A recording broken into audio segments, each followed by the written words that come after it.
ముఖ్యమైన విషయమైన ఆగోరి సంప్రదాయం గురించి చర్చిద్దాం. హిమాలయ పర్వతాలలో, గంగానది తీరంలో, శ్మశాన వాటికల్లో ఇవి ఆగోరుల ఆధ్యాత్మిక సాధనకు ప్రసిద్ధమైన ప్రదేశాలు. ఆగోరులు హిందూ సన్యాసుల ఒక విభాగం.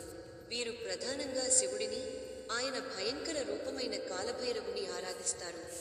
శివుడిని నమ్ముకునే ఆగోరులు ఆయనను నీలకంఠుడు, సంహారకుడు మరియు సర్వసమానుడిగా భావించారు. శ్మశాన వాటికలో నివసించడం ద్వారా వారు మరణం మరియు జీవితం మధ్య ఉన్న సన్నిహిత సంబంధాన్ని అర్థం చేసుకుంటారు.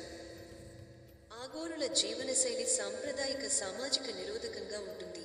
వారి ఆచారాలు, ఆహారపు అలవాట్లు మరియు ఆధ్యాత్మిక సాధన విభిన్నంగా ఉంటాయి. కొంతమంది మృతదేహాలతో సంప్రదింపులు జరుపుతారు, ఇది మరణాన్ని అంగీకరించడానికి, దేహాతీత సత్యాలను అర్థం చేసుకుంటారు. ఆగోరులు తమ శరీరాన్ని శివుడికి అర్పణ చేసి సంపూర్ణ అహింస, నిరాడంబరత మరియు నిర్లిప్తతతో జీవిస్తారు. కొంతమంది తమ శరీరాలపై బూడిద రాసుకుంటారు, ఇది శ్మశాన వాటికలతో వారి సంబంధాన్ని మరియు శివుడితో ఉన్న ఆధ్యాత్మిక అనుబంధాన్ని సూచిస్తుంది.